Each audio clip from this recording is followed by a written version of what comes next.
यहाँ पर उपस्थित सभी आदरणीय जनों को मेरा बहुत बहुत प्रणाम। और बहुत ही खुशी का अवसर है, दिल्ली में पहली बार all India speakers and deputy speaker conference का आयोजन और उस कार्यक्रम को भव्यता प्रदान कर रहे हमारे देश के माननीय गृह मंत्री अमित शाह जी हमारे बीच में। मैं चाहूँगी कि पूरा सदन जोरदार तालियों से अभिनंदन करे माननीय जी का, जिन्होंने आज इस कार्यक्रम में पहुंचकर न केवल कार्यक्रम को भव्यता प्रदान करी, बल्कि विधायकी में, उसकी गरिमा में, लोकतंत्र में आपका विश्वास कितना दृढ़ है, आपकी उपस्थिति हम सबको वो मनोबल देती है।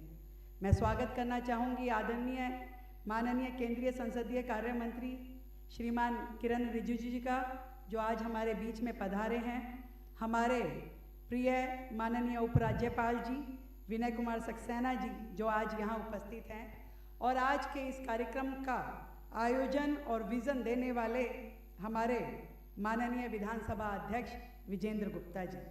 स्वागत है आदरणीय सभी सांसदों का, हमारे माननीय विधायकों का, और देश के कोने कोने से आए, प्रत्येक राज्य से आए हुए माननीय स्पीकर महोदय और डिप्टी स्पीकर महोदय और सभी सेक्रेटरी जन। आज का दिन हमारे लिए लोकतंत्र का एक ऐतिहासिक दिन है। वो दिन जहां 100 साल पहले एक भारतीय ने इस विधानसभा परिसर में ब्रिटिश काल में पहली बार कोई व्यक्ति भारतीय मूल का इस विधानसभा का अध्यक्ष बना। पूरे 100 साल का समय उसे बीता।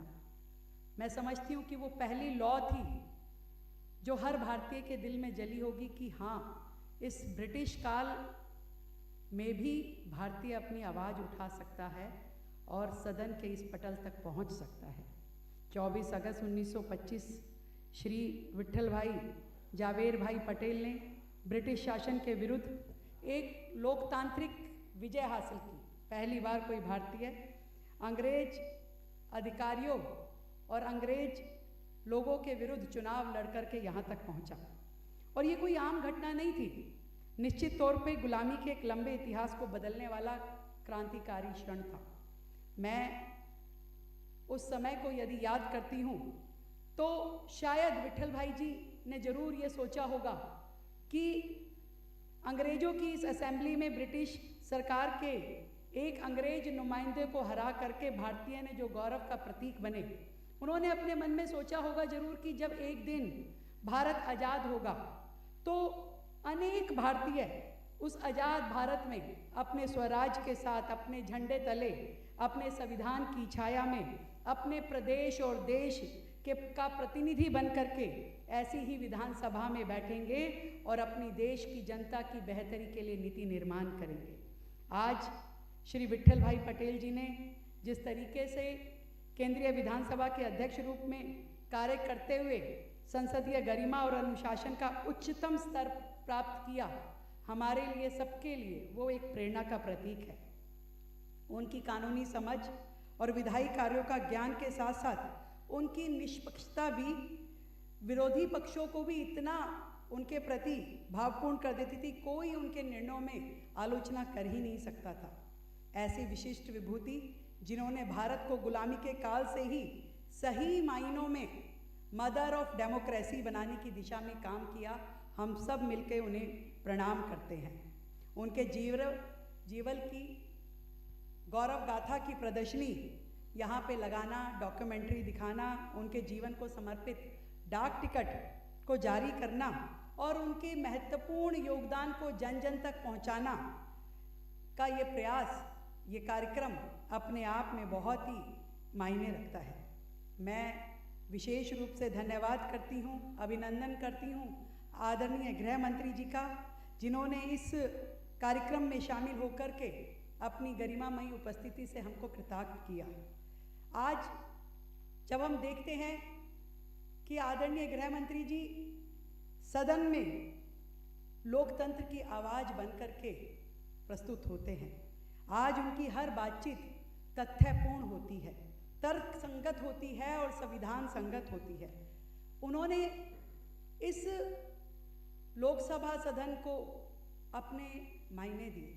धारा 370 हटाने का निर्णय हो या नए कानून लाने का निर्णय हो, और या फिर अभी राजनीति को शुचिता देने के लिए आपने इस मानसून सत्र में जो कानून लेकर के आए, ये पूरे सदन को उन कानूनों को बनाने की ताकत देता है सदन, कि जब आप जनता के हित में, देश के हित में निर्णय लेते हुए आगे बढ़ते हैं। आपने जिस तरीके से लगातार लोकतंत्र की रक्षा करते हुए काम किया है, वो हम सभी प्रतिनिधियों के लिए एक बहुत बड़ा दिशा निर्देश है। आपका वैदिक ज्ञान, विधायी कार्यों में आपकी गहन समझ और देश के लिए समय समय पे आपने जिस तरीके से प्रभावी वक्तव्य दिए, वो ना केवल देश की सरकार और देश की संसद का, देश की जनता में बेहतर विश्वास पैदा करता है। मैं आए हुए सभी अतिथियों को बहुत बहुत साधुवाद देती हूँ कि आप समय निकाल करके इस कॉन्फ्रेंस में आए। ये एक ऐतिहासिक क्षण है और इस क्षण के साक्षी हम सब लोग बन पाए, ये हमारे लिए भी सौभाग्य की बात है। दिल्ली विधानसभा में पहली बार ऐसा उत्सव और नए नए कार्य जो पिछले 6 महीने में हमने इस विधानसभा को, चाहे सौर ऊर्जा पे लेके आने का कार्य हो, चाहे इसका ई विधान हो, और चाहे हमारे पूरे सचिवालय में ई फाइलिंग हो, पारदर्शिता के नए आयाम इस समय सरकार लाने में लगी है। मार्गदर्शन है आदरणीय प्रधानमंत्री नरेंद्र मोदी जी का और आदरणीय गृह मंत्री अमित शाह जी का। एक बार फिर से हृदय की गहराई से आप सभी मान्यवरों को मैं बहुत अभिनंदन करती हूँ, धन्यवाद देती हूँ आपका यहाँ पधारने का। 2 दिन हम साथ में रहते हुए दिल्ली में यहाँ पे बहुत सारे विषयों की चर्चा करेंगे, कैसे अपने अपने राज्यों में हम अपनी विधानसभा के माध्यम से जनता के प्रति अपनी प्रतिबद्धता साबित करेंगे। और दिल्ली में आप आए हैं तो ज़रूर हम आपको चाहेंगे कि ऐसे स्थल दिखाएं जो आदरणीय प्रधानमंत्री जी ने पंच तीर्थ बाबा भीमराव अंबेडकर जी के सम्मान में बनवाए। उसका एक बहुत बड़ा तीर्थ दिल्ली में है जहां उनका परिनिर्वाण हुआ, उसको भी आप जरूर देख करके जाएंगे। उसकी व्यवस्था हमने की है। आप सबको हृदय की गहराई से बहुत बहुत प्रणाम। जय हिंद।